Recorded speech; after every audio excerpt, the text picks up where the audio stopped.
लीजिए कि आप 1 लाख रुपया कमाए, 80,000 रुपया आपका खर्च हुआ, 20,000 रुपया आपका बचा, आपको गाड़ी खरीदनी है, तो 20,000 रुपया आपका कैपिटल है और आप बैंक से 2 लाख रुपया लोन लेकर गाड़ी खरीदते हैं।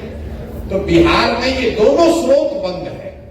यहां पर प्रति व्यक्ति आय, बिहार में प्रति व्यक्ति आय करीब करीब है 34,000 रुपया सालाना।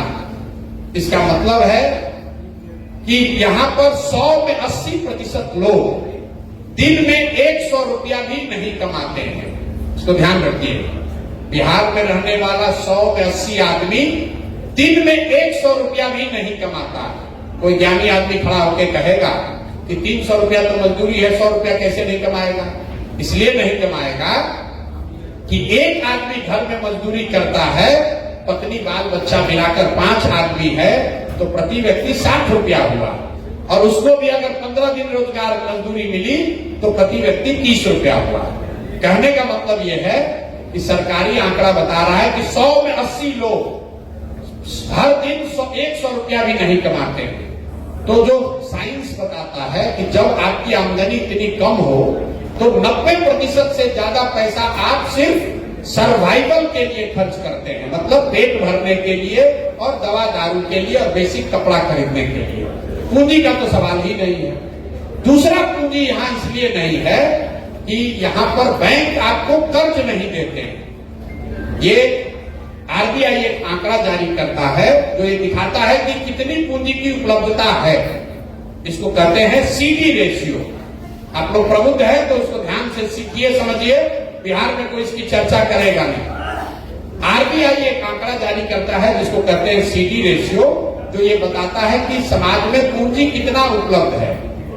देश में कानून है एक तरह से कि बैंकों को जितना पैसा मिलता है, जितना पैसा हम और आप बैंक में जमा करते हैं, बैंकों की ये वैधानिक जिम्मेवारी है कि कम से कम 70% पैसा वापस वो समाज को पूंजी के तौर पर, कैपिटल के तौर पर दें। और ये आंकड़ा हर 15 दिन पर जारी होता है आरबीआई से। देश में आज सीडी रेशियो है 74%, 74%। मतलब पूरे देश के लोगों ने बैंकों में अगर 100 रुपया जमा किया तो 74 रुपया बैंकों ने वापस ऋण के तौर पर दिया, आपको घर बनाने के लिए, गाड़ी खरीदने के लिए, पढ़ाई के लिए, खेती के लिए, बिजनेस के लिए। बिहार में ये रेशियो कितना है?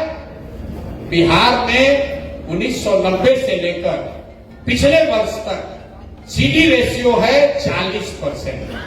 मतलब यहां के लोग अगर 100 रुपया बैंक में जमा करते हैं तो 40 रुपया ही बैंक वापस देता है। इसका नतीजा क्या हुआ? पिछले वित्तीय वर्ष में बिहार की गरीब जनता ने, आपने, हमने कुल 4,21,000 करोड़ रुपया बैंकों में जमा किया। बैंकों में हमने, आपने मिलकर जमा किया 4,21,000 करोड़ रुपया। 70% सीडी रेशियो के हिसाब से करीब करीब 2,90,000 करोड़ रुपया बिहार के लोगों को मिलना चाहिए था, रोजी रोजगार के लिए, बिजनेस के लिए, घर के लिए, गाड़ी के लिए। मिला कितना? 1,61,000 करोड़। ये मेरा आंकड़ा नहीं है, आरबीआई का आंकड़ा है। जाइएगा, अभी यूट्यूब पर दिखेगा। बाकी पैसा कहां गया? बाकी पैसा बैंकों ने बिहार से ट्रांसफर कर दिया गुजरात में, कर्नाटक में, आंध्र प्रदेश में, तेलंगाना में, केरल में, तमिलनाडु में। उन राज्यों में सीडी रेशियो कितना है? 94, 95, 100, 105। मतलब अगर गुजरात में या आंध्र प्रदेश में लोगों ने 100 रुपया जमा किया तो 95 रुपया उनको ऋण के तौर पर वापस मिला। तो जन सुराज की सोच ये है कि पूंजी की उपलब्धता के लिए सीडी रेशियो को अगर सुधार दिया जाए तो हर साल बिहार में लोगों के पास करीब करीब 2.5 लाख करोड़ रुपया अलग से, 2.5 लाख करोड़ रुपया अलग से लोगों के पास उपलब्ध होगा, जिससे लोग घर बनाएंगे, बिजनेस करेंगे, खेती करेंगे और उससे स्वरोजगार पैदा होगा। एक लाइन में हम लोग कहते हैं कि पूंजी के पलायन को रोककर बुद्धि के पलायन को रोका जा सकता है। और जिस दिन पूंजी और बुद्धि का पलायन रोका गया उस दिन श्रम का पलायन अपने आप रुक जाएगा। बिना पूंजी के कुछ नहीं हो सकता है।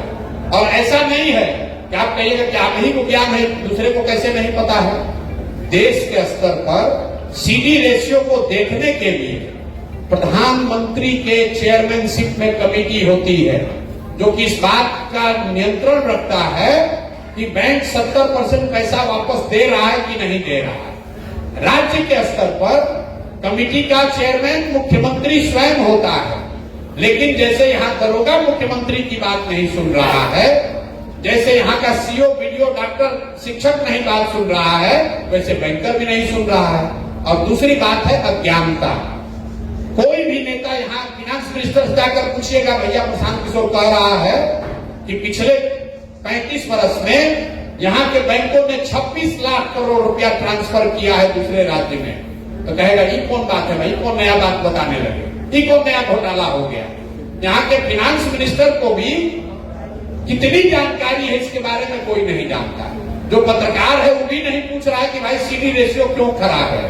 आप लोग इतने प्रबुद्ध लोग हैं, आपने किसी नेता को बिहार में सीडी रेशियो पर बात करते हुए नहीं देखा था। 2 वर्ष से हम बोल रहे हैं। इस बार बीपीएससी के प्रीलिम्स में ये सवाल आया था कि सीडी रेशियो का मतलब क्या है।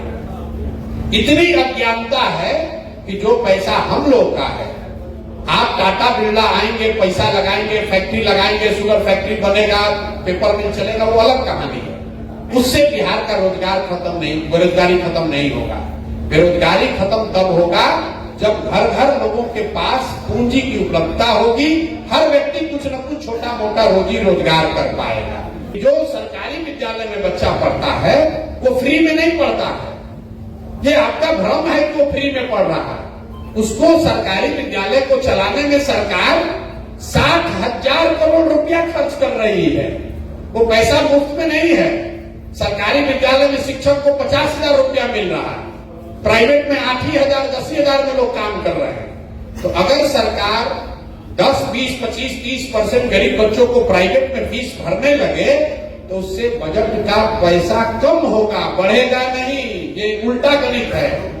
प्राइवेट में अगर बच्चा पढ़ने लगे तो सरकारी खर्चा कम होगा और जो पैसा बचेगा उससे नए विद्यालय, नए तरह की शिक्षा व्यवस्था बनाने का ये जन स्वराज की सोच है।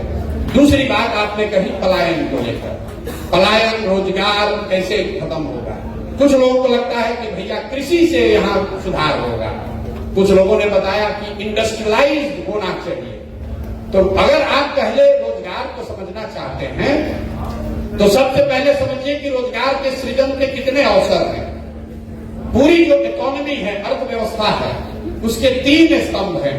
आप लोगों में कुछ लोग इकोनॉमिक्स को समझते होंगे। तो एक है एग्रीकल्चर, दूसरा है मैन्युफैक्चरिंग और तीसरा है सर्विस सेक्टर। खेती आप समझ रहे हैं, मैन्युफैक्चरिंग मतलब छोटा बड़ा सब उद्योग, और सर्विस सेक्टर मतलब जो डॉक्टर साहब कर रहे हैं, जो होटल में आप आके बैठे हैं, गाड़ी चल रही है, ये सब सर्विस सेक्टर है।